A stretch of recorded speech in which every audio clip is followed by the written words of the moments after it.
Alright guys, welcome back. You know the drill. We have a new season, we have a new pack, and now we're going to answer the question, what are the 5 best decks for this month and the beginning of the next month that you can take to the ladder and most effectively get Master 1 with. So for my number 5, I have Tenpai here. I think Tenpai is still a very strong deck. It definitely has become weaker, not only because of Sangen Kaimen going to 2, so it is less consistent than before, but I think what is the biggest problem for this deck now is the fact that all of the other decks that have gotten support with the Fiendsmith stuff, with the Azamina stuff, are decks that are very, very good going first, will establish very big boards, and then it becomes a bit tricky to break these boards. So we might not even want to go for this hybrid approach here, where you can see I have a lot of board breakers in here as well as a lot of hand traps.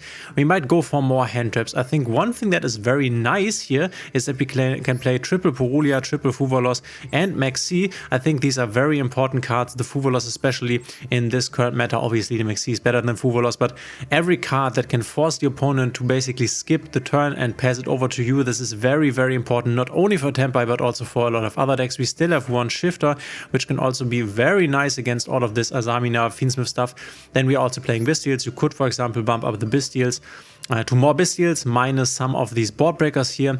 This has to be tested. I guess I'm playing the pot for consistency. Other than that, our kill combo still works. It's just a bit more unlikely since we only have one field spell to destroy, for example, with the Trident Region, and we only have one Chandra. So if they deal with the Chandra, that's a bit problematic. But other than that, the engine is still intact. You can also complement this engine. I have seen this with Sky Striker cards, where you then, for example, go with your Sky Striker engine first, try to bait out all the most important interaction and clear the board, and then, for example, one Chandra can obviously be enough to just end the game. So you combine this with Sky Striker, especially now with the new cool animations, the new cool Sky Striker alt arts. Maybe this is a good idea. But yeah, Tenpai is definitely something to not be underestimated. You will basically always go second now. This is also another good thing for the deck, but it has to be said that the power level of the deck is worse and the competition has definitely risen with this new selection pack. So Tenpai at this moment is my number 5 for this month. At my number 4, I have a deck which I think has a lot of potential, but also still has to be figured out exactly how we are playing this. It is White Forest Azamina, and you can obviously also combine this with Snake Eyes. I have played this on live stream, White Forest Azamina Snake Eyes, which I think is very effective and the engines bridge together quite effectively, but I wanted to present you this variant. So what I'm talking about is that obviously we will receive more support for this in the future. There are 3 cards still coming that all of them will be played. All of them are one-offs basically, but there are also other cards that we could consider playing here, like the Sand Azamina, the Queen Azamina, and then also the supposed boss monster, the Moa Regina, which is nice. If we activate an Azamina card and this is on the field, we can pop 2 cards. We can combine this with the Ilia Silva, Omni Negate. So this is a very strong deck with a lot of starters. We have the Diabellstar start, we have the Deception start, but we also have the White Forest start, and then we have the ability with the Sprint to basically bridge these 2 engines, send to the graveyard, for example, an Astella, and if we then send away a spell trap to activate a monster effect, we can summon the Astella from the grave, so then we have access to our White Forest engine, and obviously our LZ Azamina bridges us into the Azamina engine, since if she goes to the graveyard, we can add a Sinful Spoils card, which gives us Sinful Spoils of Deception, and then the entire engine works pretty well together. But as I already said, we have to figure out how this works in the end. We also have Sinful Spoils of the White Forest, which is actually a quick play spell fusion card that can go into a Guardian Chimera on your opponent's turn. Very, very strong. And then also Azamina Arthas, which basically says target cards on the field up to the number of fusion and synchro monsters in your field and graveyard that are Fiend, Illusion, or Spellcaster a lot,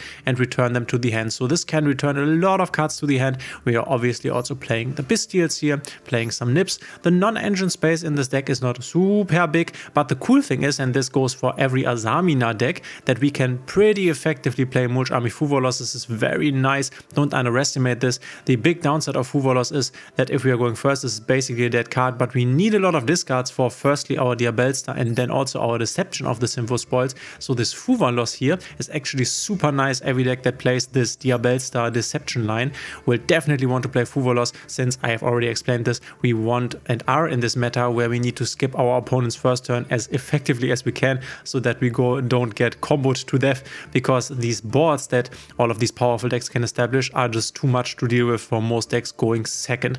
So White Forest Azamina definitely something that still needs to be figured out. I'm also not quite sure. This is more of a cleaner list, but you could go with even more Azamina stuff if you wanted to, I think. But this needs to be tested. We will see over the next weeks how good this performs, and then this will also get even more support in the future. So White Forest definitely eating good, and my number 4 for this month. For my number 3, I have an old reliable, which is Branded. Branded has received back in a Luba and a Branded opening, which is super, super nice. Honestly, in this list that I'm playing right now, the Bestial count is a bit low, so I have not yet changed this up to the current environment, but I would definitely go ahead and put more Bestials in here, especially Bestial Druid Worm. But once again, we can play this crazy 60 variant with Grass and a lot of Triple Tactics Thrust, a Breaker variant, so you could go even more Breaker-ish if you wanted to, putting out these Ash Blossoms, Maxis, and maybe even the Fuvalosses, but I don't really think this is necessary. I think we can go with these very impactful hand traps, Maxi, Fuvalos, Nib, and try to stop our opponent. This is why we also do not play these more ineffective hand traps like the Infinite Impermanence, but we have the high impact ones that can maybe stop our opponent. Could also think about putting in Drone and Lockbird. This is a very effective one against all of these Azamina, Fiendsmith decks that want to add 1000 cards to the hand. It's super, super effective. I think this is one of the best decks going second. We have a lot of space for Bestials, a lot of like natural space for Bestials. This doesn't even disturb us. We want to play them. We should definitely, now that I see it, also put the Branded Regained in here so that we can grind and get back our Bestials. A super strong deck. You will have to learn the deck. Maybe go to the April 20-hour Branded guide for that. You will have to learn the deck. Is a very complicated one, but I think it is actually in a good state. And we had this same situation in the TCG where when people were playing Fiendsmith, Snake Eyes, I think the Azamina stuff was, I think it was not there at the time. One of the decks that people picked up and played to great success was actually Branded. In the current format with the Ryziel and the Malice stuff, it's not that effectful, but here it definitely is. The one downside I would say is that a lot of other people are also playing Bestials. That's a bit bad, but I think if you know how to pilot Branded well, this is a deck that is quite good positioned in this current meta going first. Obviously, can make a board that is normally enough to stop everything, and then is one of the best decks in breaking going second board. So I think that Branded, if you know how to pilot, is one of the best decks that you can play right now. It's definitely the most sleeper pick on my list, I would have to say, and the most controversial one, since I'm putting this at rank 3. But yeah, I think Branded is super, super good, and therefore my number 3 for this month. So now we are getting into the meat of the tier list here. My number 2 is Jubel Fiendsmith. Jubel was strong before and is still strong. There is definitely a debate going on whether the pure Jubel variant or this one with the Fiendsmith is better, and I can understand where this comes from. I think the Fiendsmith variant might be a bit better since it gives us an additional push. Also, the Fiendsmith engraver, if you open the engraver on its own, can get us into the engine, can get us into some Sawadee Lotus. I have made a combo video for this, by the way. If you have not seen that, go check that out in the top right corner, where I explain to you everything that you need to know about this deck.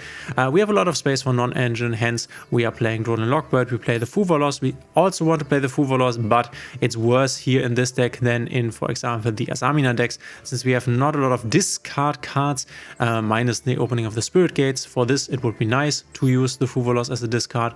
Other than that, the deck has not really changed. The extra deck space is definitely tighter than before. We needed to put out some cards here for the Fiendsmith stuff, but I think this deck is placed very, very well in the current meta.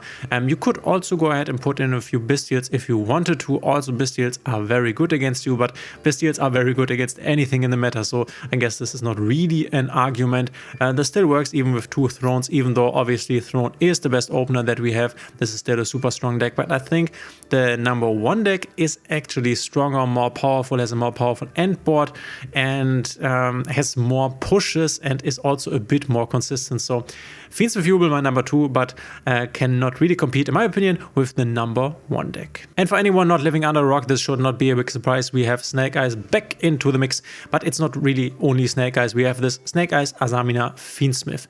And you could also go ahead, I think, and play this without Fiendsmith if you wanted to, making you less susceptible against Bestials, but this Fiendsmith Azamina list is also very, very strong. Now not quite sure which one is better. We are playing this insanely strong Deception engine. Deception, Diabelza, we can discard the Fuvolos. I talked about this. We go Deception, and before 5 summons, we have our Ilya Sylvia Omni Negate, which means we can play safely from Nip. Super, super nice. We are able to establish an Appaloosa. We are able to establish the Fiendsmith Desiree. We have our bridge with the Beatrice from our Fiendsmith engine into our Snake Eye engine, but we also have the bridge from our Symphospoils Azamina engine into our Snake Eye engine, since we can use this original Symphospoils that is going to be sent to the grave, Vala, the Hallowed Azamina, damn it, to grab our Snake Eyes Ash to the hand. So this deck has so many different pushes and so many options to get to place, and this is where people started in this format. We obviously had this format also in the TCG, and this was the format where people played like 25 hand traps,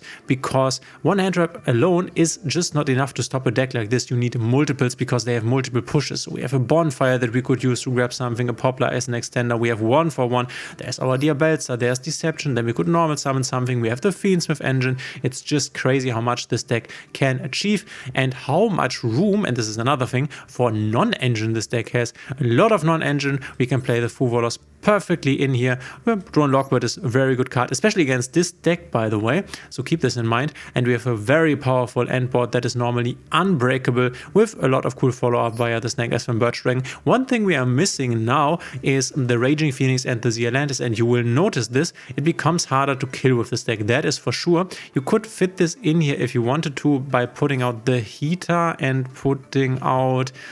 It's really tough. Maybe you don't want to play this bridge engine with the Beatrice, which you don't really have to. It's very good though.